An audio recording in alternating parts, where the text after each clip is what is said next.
Our first game of the week is Thursday Night Football. We have the San Francisco 49ers hosting the LA Rams. Now, last week, I did pick the Rams to beat the Buffalo Bills, and they did, in fact, get that W. That was a massive game in keeping their playoff hopes alive, and they really balled out on offense. Puka had like 160-something yards. Cooper Kupp nearly had 100 yards. They each had a touchdown. Matthew Stafford threw for over 300 yards. Their defense obviously needs some work. You're not going to win a lot of games 44-42. You can't give up that many points. Granted, they're playing the Buffalo Bills, and Josh Allen went absolutely ballistic. But if they can get that defense to play a little bit more consistently, I do think they're legitimately a good team. The Niners are coming off a 38-13 victory over the Bears. I think they only have like a 7% chance to make the playoffs right now. But when they are healthy, they still have one of the best rosters in the league, and they just put on a show against Chicago. It was never really close. They absolutely beat them down at home, took care of business, no big deal. This game is in San Francisco again, so it is going to be a very hard game for LA. I do think the Rams are going to win another big game this week on Thursday Night Football. Okay, let's make this back-to-back upset picks to start off week 15 because the Carolina Panthers are at home and they are favored against my Dallas Cowboys. Now, I understand why. The Panthers have been kind of progressing. They have been trending up a little bit, although they've still been losing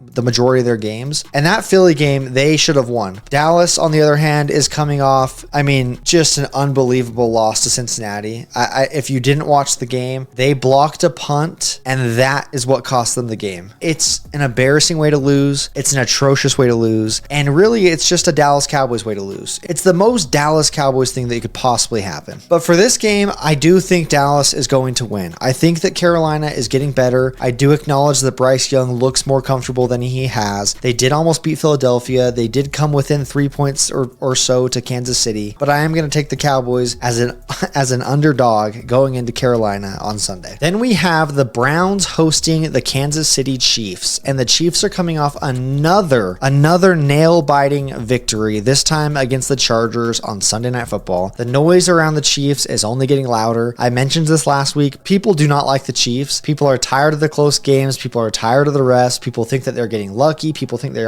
actually aren't that good, and they're not really helping their case by just sneaking out win after win after win in just the most obnoxiously weird ways. But I don't think anybody, even the Chiefs doubters or the Chiefs haters, really think Cleveland is a good enough football team to hand this team a loss. And I think Kansas City is going to continue their winning ways. I think they're going to move on to 13-1, and we'll see how they finish the rest of the season.